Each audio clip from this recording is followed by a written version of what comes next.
Hello YouTubers, Alaska Prepper here. I hope you're all doing well and thank you very much for joining in today.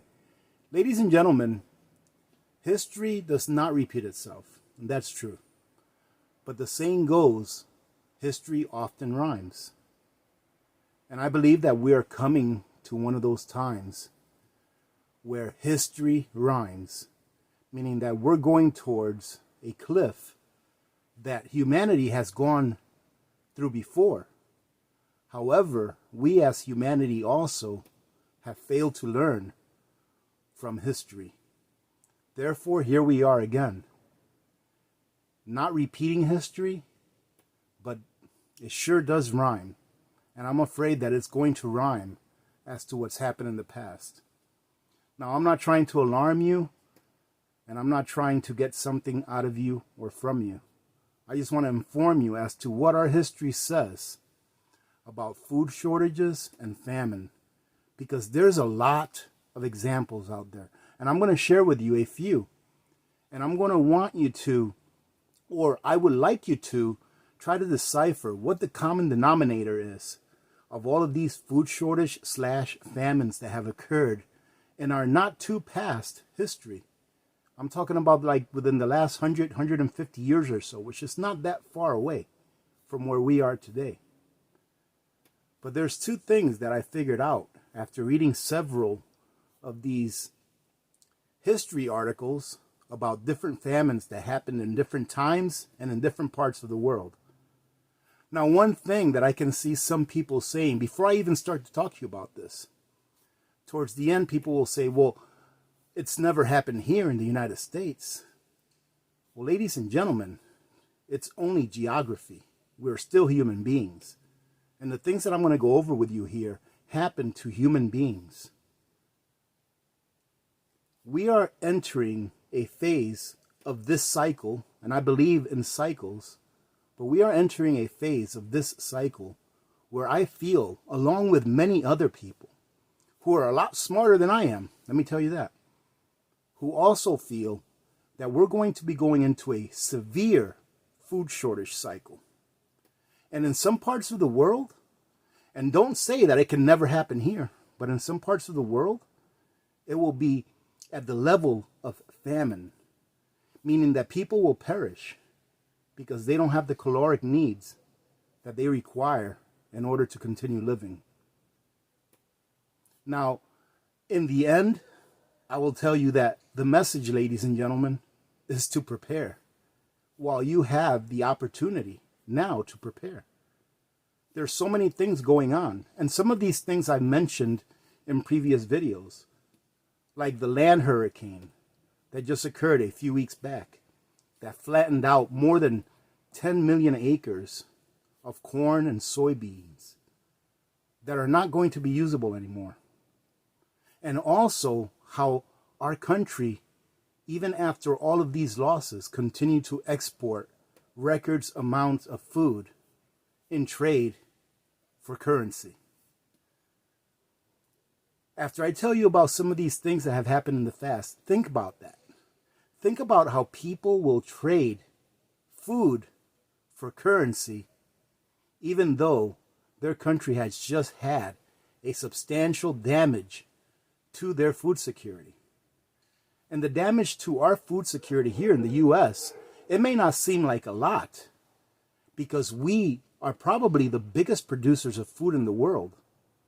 But ladies and gentlemen, in history, it has been so that countries have continued to export in order to make money, even in the face of their own people starving. Take the Irish famine, and I'm going to look down here every once in a while because I have a piece of paper here that I took some notes on. That way I wouldn't forget. But take the Irish famine that happened in the 1840s. It was called the Irish Potato Famine. During that time, ladies and gentlemen, for those of you that don't know, Ireland had plenty of food. They had plenty of food on hand to feed their people.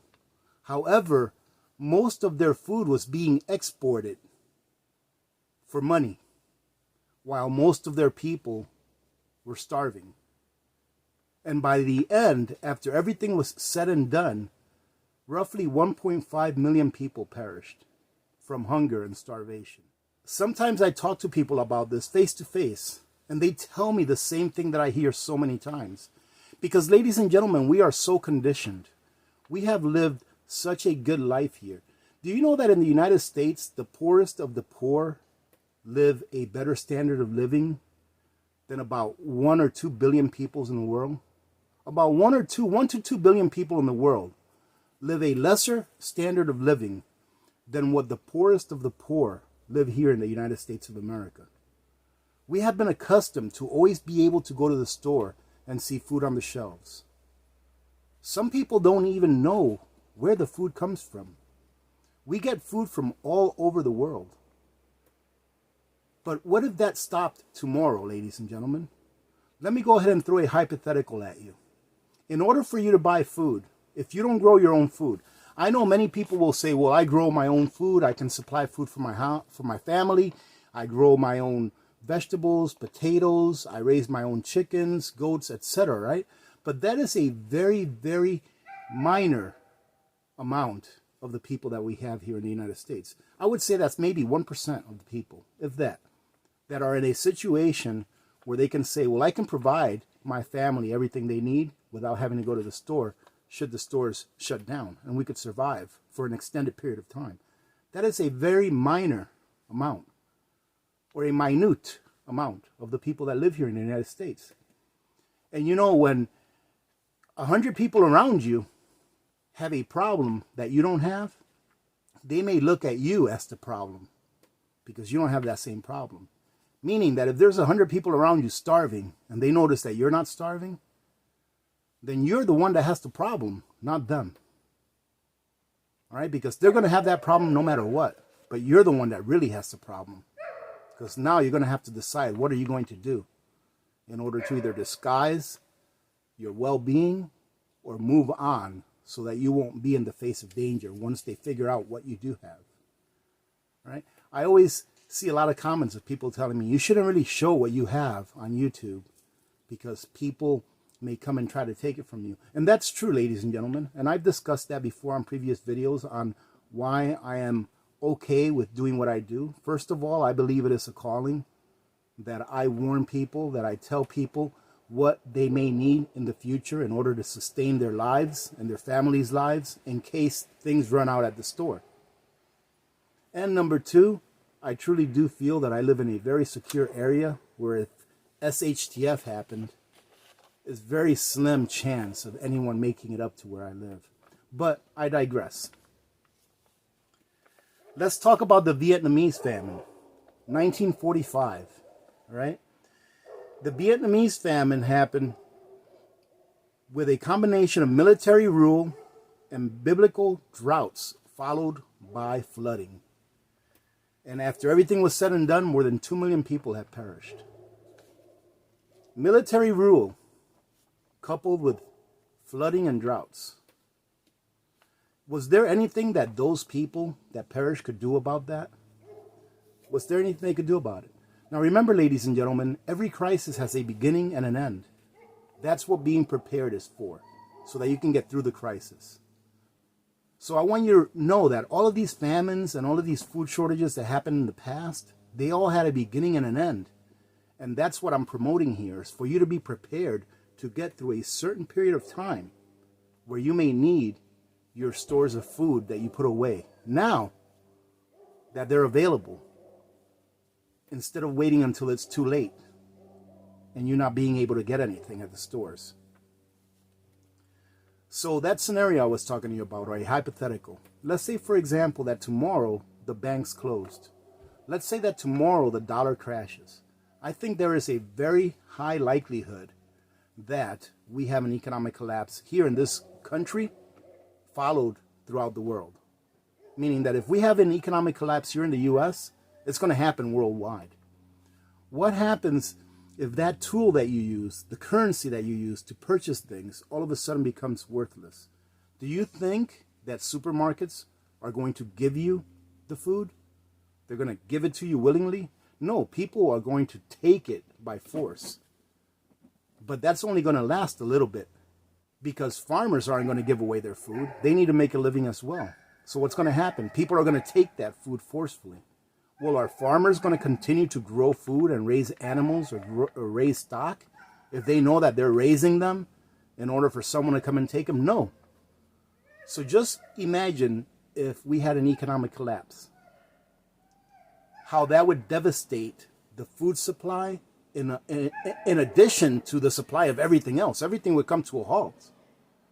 And I truly believe that that is a very probable likelihood of what happens. Now, I also believe that the United States government / Federal Reserve already have another economic system or another financial system in the background, so that when things get bad enough and people beg them to enslave them even more, that they'll roll out this new system and say, here, all you have to do is this, and we'll give you this, and you can have what you had before. Except it's going to be a lot less. But I digress again. Just imagine that. So why are you not preparing? Why are you not putting away some things now that the times are good? And here I'm standing telling you that times are good when most Americans right now, I think it's like 70% of Americans or something like that, said that they had a hard time paying their bills last month. You know, about 50% of Americans or so are having a hard time feeding their families. Can you imagine that, ladies and gentlemen? These are the good times. And that's what's going on right now. Well, I'll tell you what, if something like that happened where our money turned into air or into dust, times would be a lot more difficult. And like I said, we're going into a cycle, or we're into a cycle where these things are very likely to happen. I remember saying a long time ago in one of my previous videos that we are entering into what I would like to call the perfect storm, because there are so many things that are coming together, and not in a good way either, that it's going to be difficult for us to divert the catastrophe that all of those things coming together will produce. The Russia famine of 1921. Government and military mismanagement caused that famine. And because of that, 5 million people perished. The North Korean famine of 1944 to 1998. And I would say that they're going through a famine right now, if you've been keeping up with the news. Government mismanagement and flooding. 3 million people perished. The Chinese famine of 1907. Flooding of lush agricultural territory destroyed 100% of their crops in a 40,000 square mile region. 25 million people perished. Again with China, the Great Chinese Famine of 1958 to 1962. And here's what it says. The Great Leap Forward, which outlawed the owning of private land and the restrictions that the government put on iron and steel, which resulted in farmers being removed from the fields and sent to factories. In addition to bad farming practices instituted by the government, in 1959, they had a terrible flood and a drought in 1960. 43 million people perished. Now, ladies and gentlemen, let me ask you, what's the common denominators that you see in almost all of these? Maybe not all of them, but almost all of them. The common denominators are two things. Number one, government. The decisions that government made for the people. You have to understand, ladies and gentlemen, that government is not for the whole. Government is for the it. Government is there to keep itself alive. It's not for the people. The other common denominator were forces of nature. And what's happening right now, ladies and gentlemen? You see a lot of forces of nature destroying crops. You have locusts. You have wind hurricanes. You have early chills where they chill enough, or early frosts where the frosts come in so early that the plants cannot recover because they were not mature enough. We have all of these forces coming ahead. And many people are not recognizing that these things are happening. Why? Because the mainstream media just infiltrates your mind with things that really don't matter.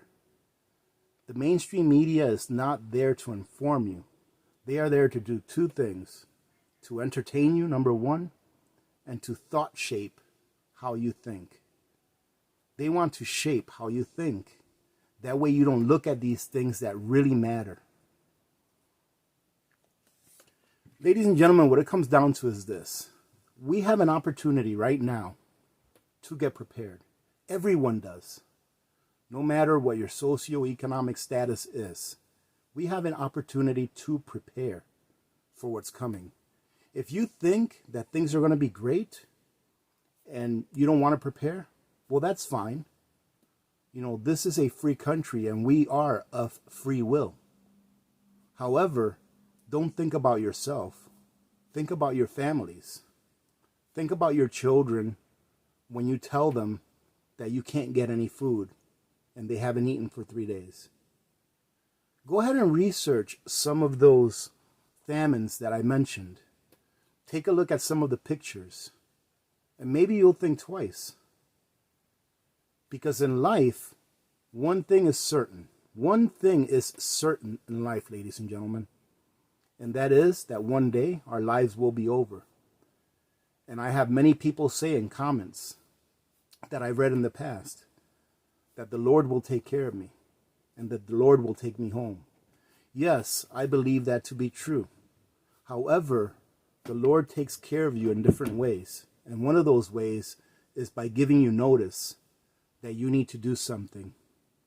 That way you can prepare yourself for what's going to come next, for what's going to happen to you. The other certainty is that we are going to die. But ladies and gentlemen, I would rather die on my terms and not someone else's. I would rather die of old age, having made it through a crisis, than die of hunger. Although it would be hard for me to die of hunger. It would take a long time. Just kidding, ladies and gentlemen. But I would rather die on my own terms. I would rather die on my feet, taking care of myself and my family, than to have to grovel to an entity that cares not about me or anyone else but themselves. So think about that as well. By preparing, by putting away sustenance, by putting away things that you know you're going to need in the future and getting them now that they are available, what you're doing is you're empowering yourself to be able to have more control over a situation that otherwise you would have less control over because you are the one in need. Usually the people that are in need are the people that have the least amount of control. Look at how many people are waiting for stimulus right now. They're asking for, I think about 70% of Americans, they took a poll, about 70% of Americans are saying, yes, we need another stimulus. We need that check. I'm just wondering to myself, what are they willing to give up for that check?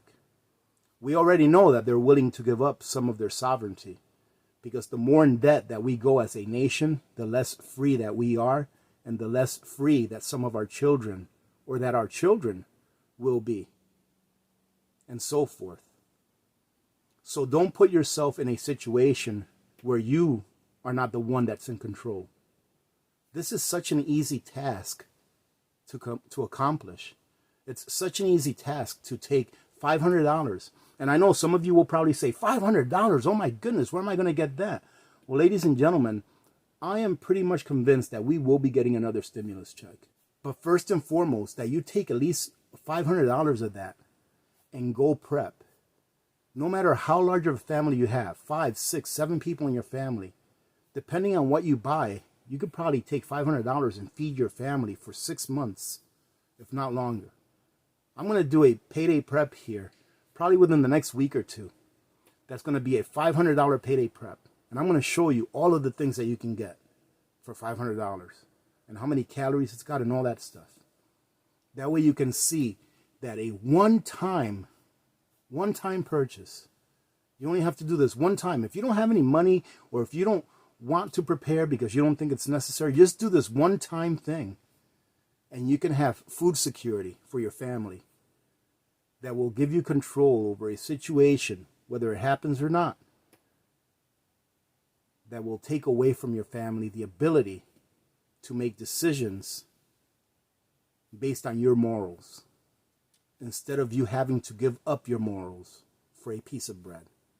All right, ladies and gentlemen, having said that, I'm not going to go ahead and beat this horse to death anymore. I just want to bring those statistics to you of those famines. That way you know that these things have happened in the past. And they will happen again. And they are happening right now just in other parts of the world. Only because they're not happening here doesn't mean that they cannot happen here. And the signs that we see around us, those signs that I see, it tells me that we are closer to it than ever before. So prepare, ladies and gentlemen. That's the best I can say is prepare. Having said that, thank you very much for joining in today. I truly do appreciate you guys stopping by and watching my videos. I hope you're preparing, and I hope you're taking these messages to heart. I know I'm not the only person saying this on YouTube, but I truly hope that you're taking these messages to heart, because I think that if you're not, sometime in the future, you'll probably be sorry that you didn't. Remember to be good to each other. When good people do good things happen. Remember to reach one, teach one, and repeat. If we all did this, the world would be a better place, and you know that it will be a better place. Many blessings to all of you and your families. I'm the Alaska Prepper, and I'm out.